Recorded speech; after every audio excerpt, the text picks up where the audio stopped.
असल वो वजह क्यों भी- किराया दे रहे हैं?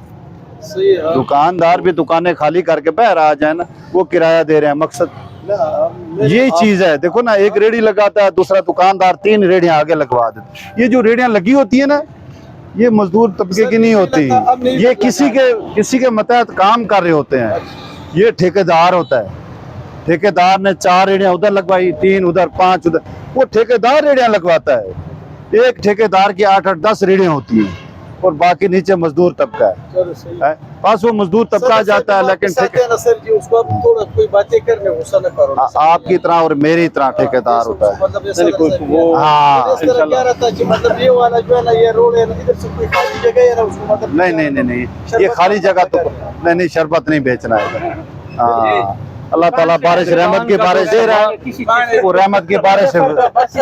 रहमत की बारिश से फायदा उठाए। लेकिन अगली बार फिर किसी की जो- रिक्वेस्ट भी नहीं मानेंगे। अभी बता दिया है, इसके बाद जो रोड पे मुझे रेडी नजर आ गई ना, मैं ले जाऊंगा। फिर हमारी और आपकी किसी की रिक्वेस्ट भी नहीं मानेंगे। जो दुकान का सामान है अब इधर वो सर जी जी